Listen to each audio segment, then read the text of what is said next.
We all have to grow up at some point, right?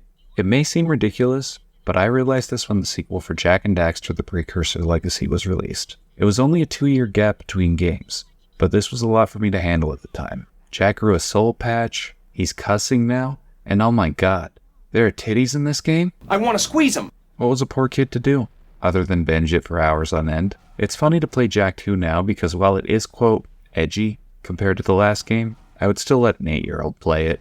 That may be questionable, but don't worry, I don't have any kids. At least that I know of. Cause all I do is pull out. The Open Gold team that ported the first game to PC is back with the second game. And that same port is the version I will be reviewing today.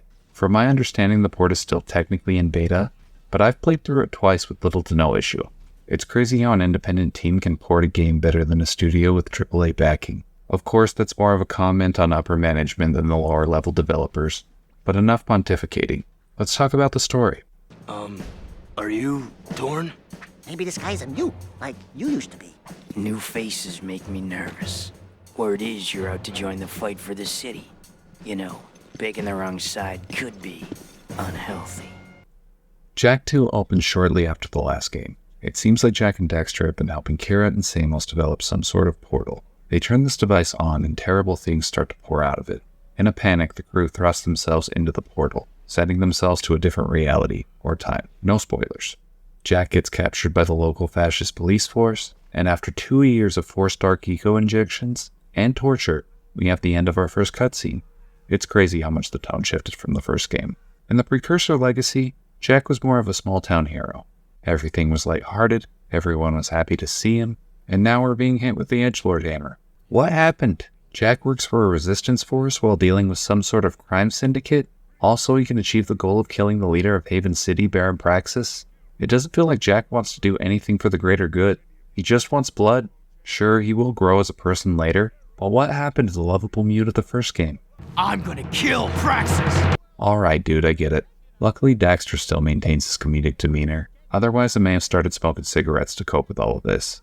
Speaking of coping, I've had to come to terms with the fact that Jak II's story makes little to no sense. I know this is to be expected when a narrative introduces time travel or other dimensions, but good lord was it obvious when looking at it critically. By the time we reach the end of the game, your brain will be in a pretzel if you try to make sense of it all. Granted, the Jak games have always been known for their gameplay and not their narrative, but it stuck out to me when I was playing. With that being said, the charming characters always keep me invested despite narrative consistency being an afterthought. I like watching characters like Crew belittle me. And who doesn't like Sig? He may be a bit of an egomaniac in some scenes, but goddammit I love opening a door to see this guy. Hello, cherries. Sig is just likable, similar to the gameplay.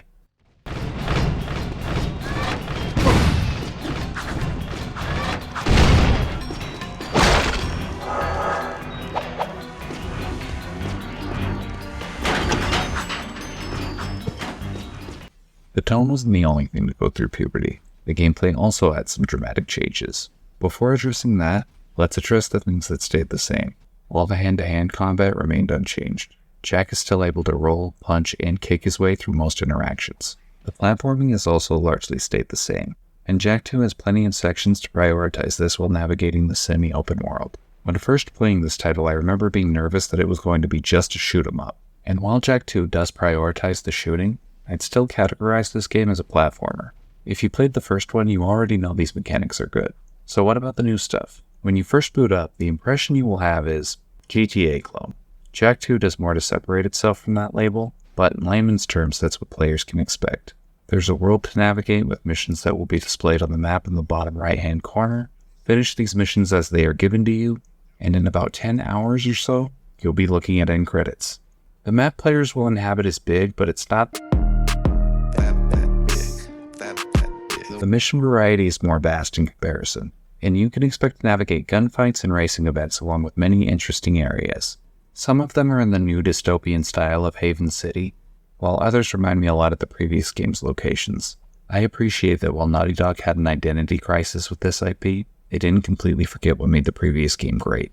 Colorful areas and fun platforming never hurt anybody. The platforming is even better than before with the addition of the jetboard. No longer will you have to use those disgusting flesh noodles you call legs. Once you get this thing, you can move through the world like Marty McFly, without the Oedipus complex. While eco powers have mostly been stripped away, they've been replaced with a small arsenal of weapons, and more health than before.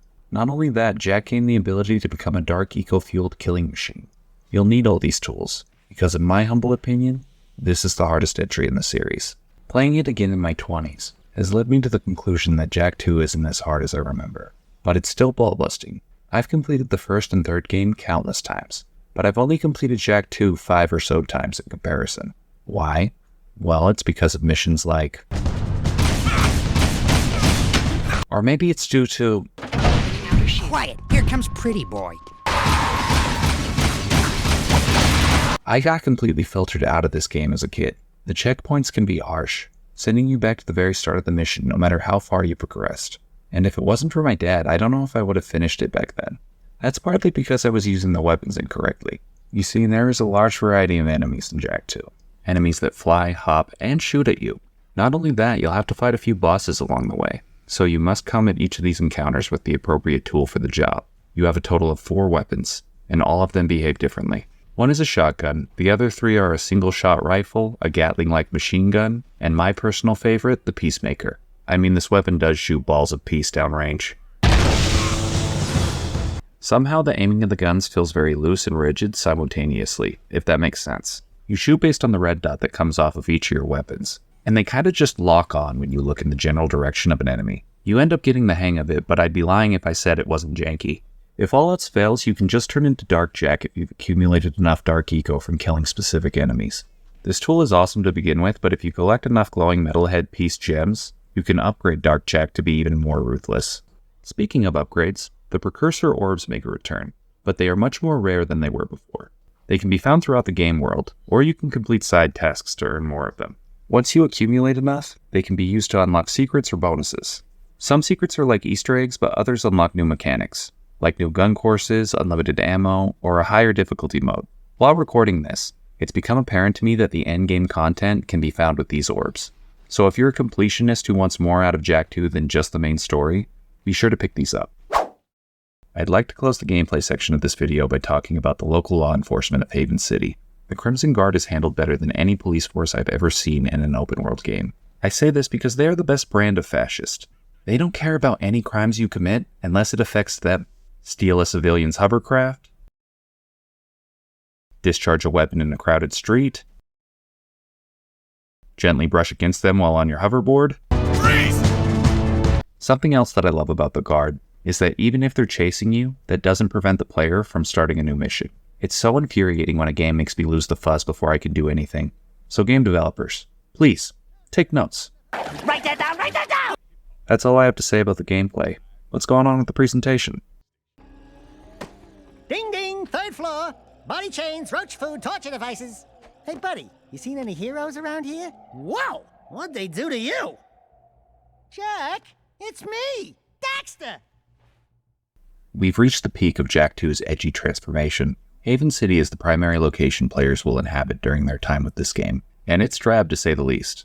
There's this dreary steampunk air about everything, and the people here are behaving accordingly. The civilians of Haven City don't do much outside of calling for the fascists whenever there's tension, but every now and again you can catch the Crimson Guard saying something interesting. Collect your bribes this week. Those comments, along with authoritarian broadcasts from the Baron, make this world feel appropriately hopeless. It also appears that the Jak series was a soft run for some of Uncharted's more intense set pieces, because some badass stuff happens during the story.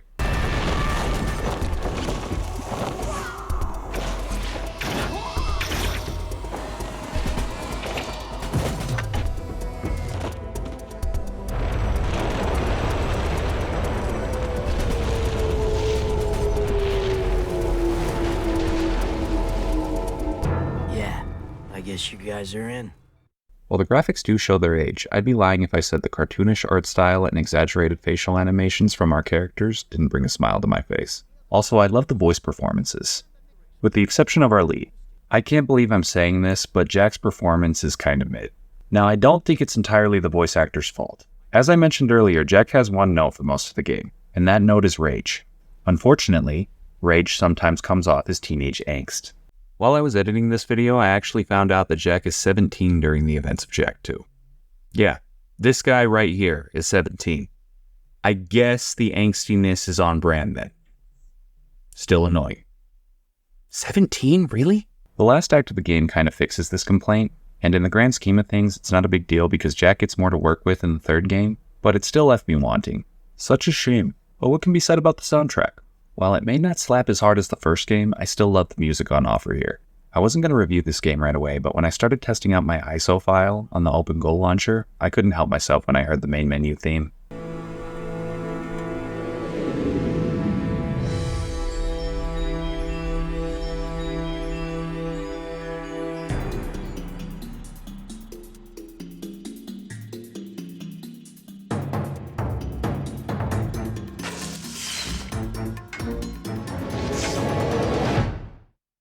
Let's talk about that OpenGoal port.